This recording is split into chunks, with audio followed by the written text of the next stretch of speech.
అక్కినేని వారసుడు హీరో నాగచైతన్య మరియు హీరోయిన్ శోభితా ధూళిపాల త్వరలో పెళ్లి చేసుకోబోతున్న విషయం తెలిసిందే. రీసెంట్గానే వీరి నిశ్చితార్థం కూడా చాలా సింపుల్గా జరుపుకున్నారు. ప్రస్తుతం వీరి పెళ్లికి సంబంధించిన పనులను కూడా స్టార్ట్ చేశారట. ఈ క్రమంలోనే హీరో నాగచైతన్య శోభితాపై కొన్ని కామెంట్స్ని చేశారు. హీరోయిన్ సమంతతో విడాకుల తర్వాత నాగచైతన్య చాలా ఒంటరిగా ఫీల్ అయ్యారంట. ఇలాంటి సమయంలో తన లైఫ్లోకి శోభిత రావడం చాలా ఆనందంగా ఉందని నాగచైతన్య చెప్పుకొచ్చారు. నాగచైతన్య శోభితతో తన పెళ్లి గురించి మాట్లాడుతూ, మా పెళ్లి చాలా సింపుల్గా సాంప్రదాయబద్ధంగా జరగబోతుంది.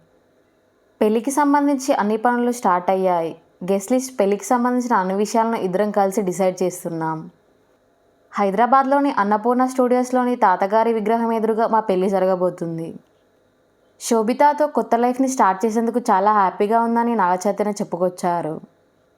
ప్రస్తుతం నాగచైతన్య చేసిన కామెంట్స్ ఇప్పుడు సోషల్ మీడియాలో వైరల్ అవుతున్నాయి.